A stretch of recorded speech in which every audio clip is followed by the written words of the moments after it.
Kalau nih, Bapak kan pasti ada seorang siswa nih yang ingin daftar ke Semanci gitu. Tapi melebihi jadwal PPDB, apakah bisa? Tidak. Jadi pastikan untuk daftar itu di tanggal yang tepat. Halo Sobat Asik, kembali lagi di podcast Asik.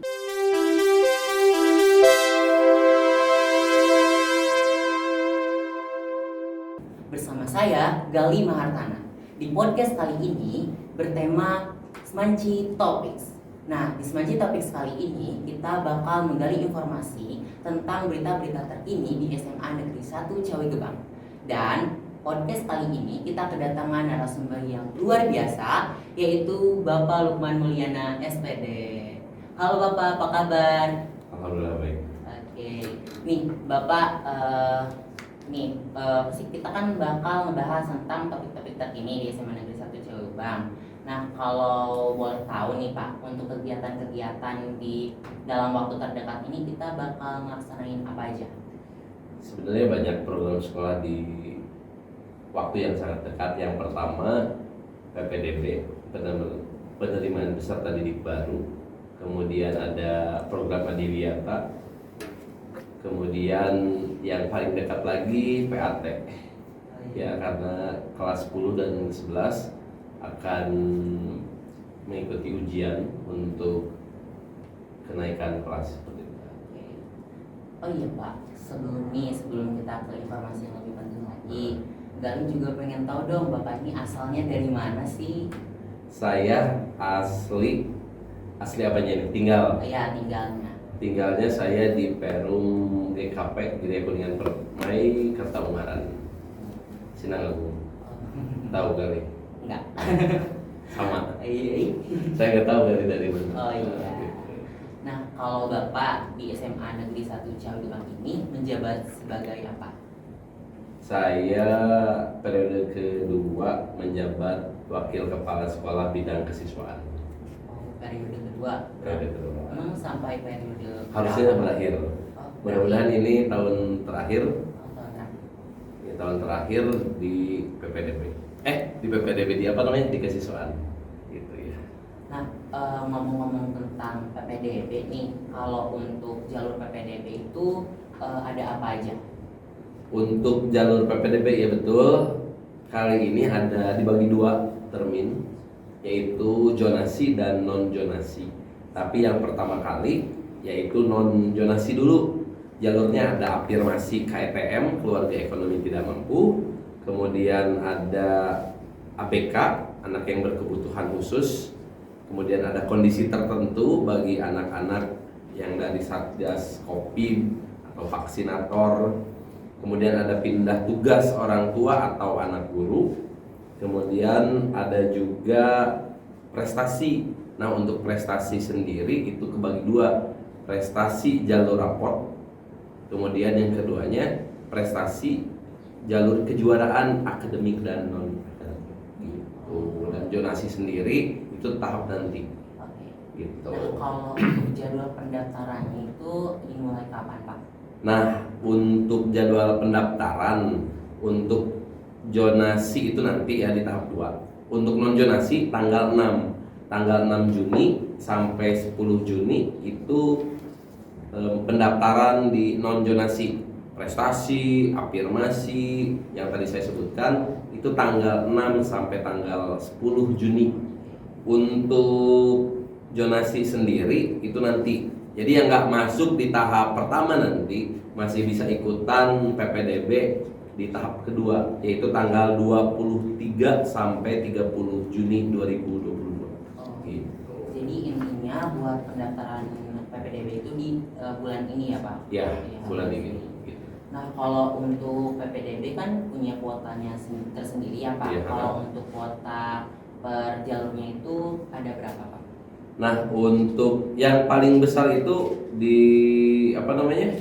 Di zonasi itu 50%. Nah, untuk 50%-nya itu terbagi lagi di tahap pertama yang sekarang.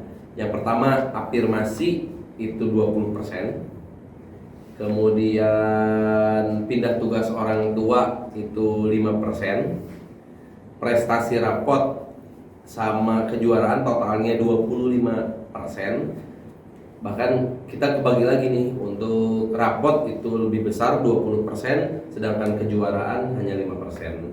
Jadi di total 50% di tahap sekarang, tahap 1 non zonasi, kemudian 50% lagi itu nanti di zonasi gitu. Berarti kebanyakan itu lebih ke di zonasi ya Pak? Zonasi secara keseluruhan 50%. Yang sekarang sama sebenarnya 50% juga, cuman kebagi-bagi lagi gitu.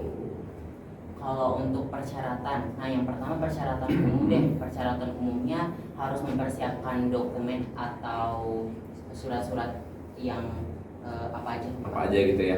Yang pertama itu yang sudah pasti untuk persyaratan adalah yang umum ya, itu ijazah.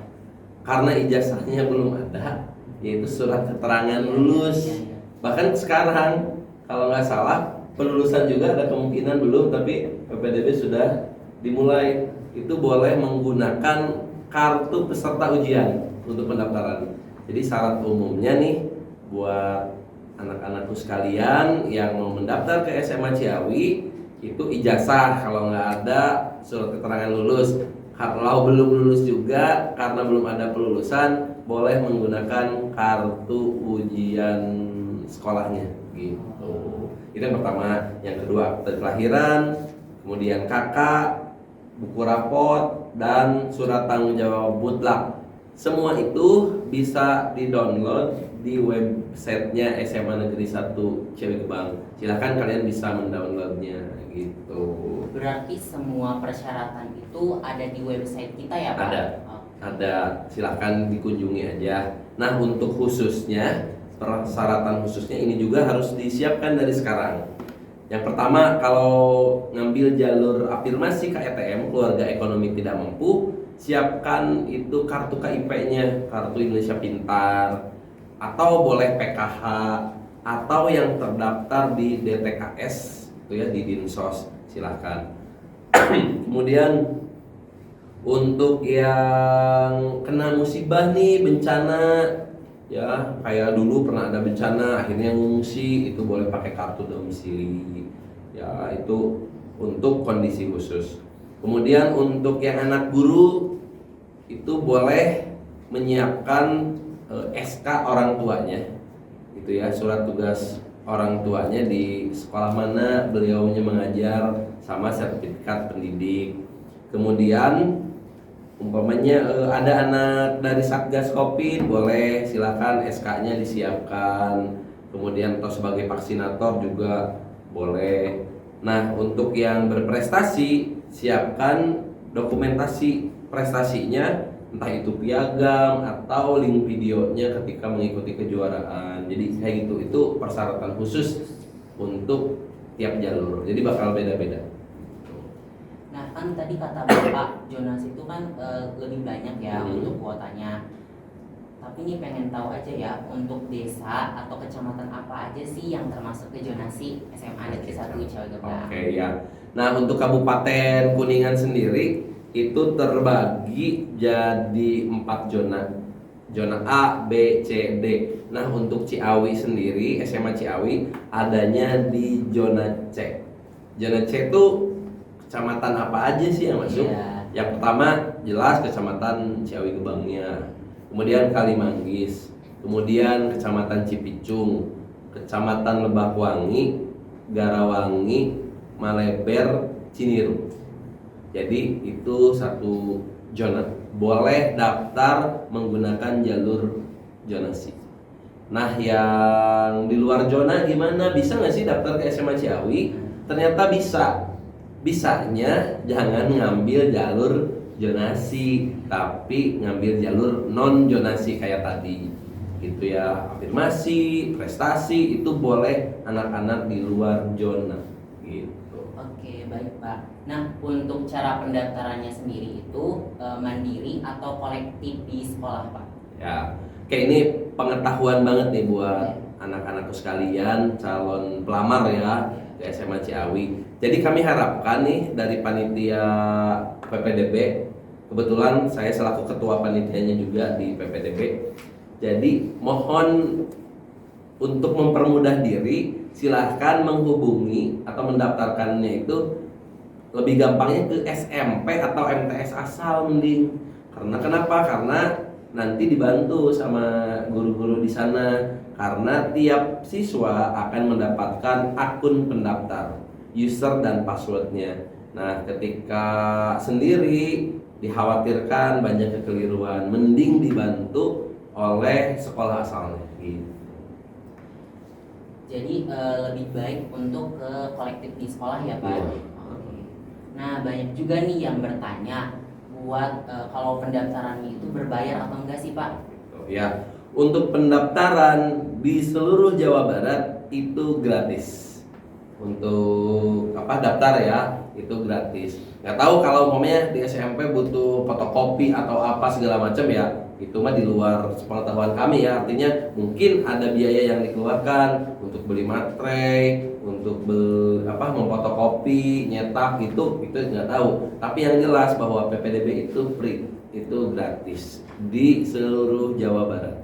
Gitu. Oke Pak, jadi pure banget ya untuk Ya. pendaftaran itu gratis. Gratis. Pak. Nah, kalau nih Bapak kan pasti ada seorang siswa nih yang ingin daftar ke Semanci tuh, tapi melebihi jadwal PPDB, apakah bisa? Tidak.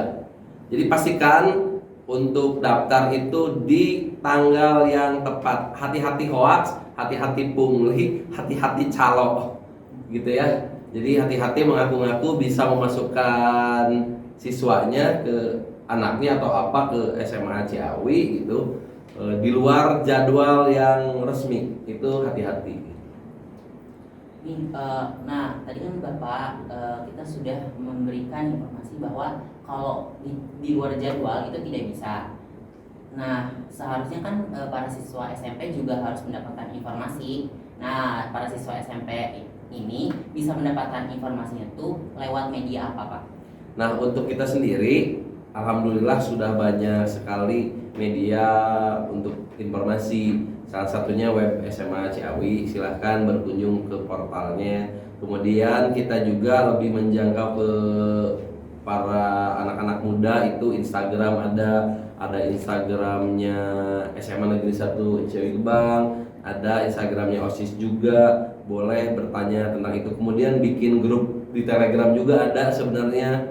Mungkin anak-anakku sekalian udah ada yang gabung di Telegram, itu boleh ditanyakan sedetil mungkin mengenai informasi PPDB ini gitu. Jadi buat informasi itu udah ada di berbagai media ya. Iya, Nah, betul. jadi nggak perlu sulit lagi nih para siswa SMP yang ingin mendapatkan informasi gitu. Nah kalau untuk kan udah PPDB, udah terima siswa ini. Nah pasti selalu bertanya lah tentang MPLS. Kalau MPLS tahun ini dilaksanakan online atau offline? Iya, betul sekali. Jadi memang ini masih rangkaian di PPDB. Salah satunya ketika dinyatakan lulus, nah ini harus daftar ulang nih. Jadi ketika pertama lolos di tahap 1 itu harus daftar ulang. Ketika tidak daftar ulang itu dianggap mengundurkan diri. Nah sama yang kedua juga, ketika dapat harus daftar ulang. Saya daftar ulang, kalau tidak daftar ulang berarti mengundurkan diri. Nah setelah selesai nanti itu terakhirnya kalau nggak salah ya, itu tanggal 11-12 Juli untuk daftar ulang zonasi tahap 2 itu 11-12 Juli, 2 hari. Nah 13 Julinya itu tadi MPLS. Nah MPLS-nya kalau berdasarkan rencana kita, insya Allah kemungkinan besar kita secara offline gitu. Jadi akan langsung ketemu dengan para warga di sini, kakak-kakak kelasnya, guru-gurunya. Itu dimulai tanggal 13 Juli. 13 Juli ya Pak? 13 Juli. Bahkan kalau mau nyambung lagi, di MPLS tersebut ada juga kita menyelipkan untuk psikotes.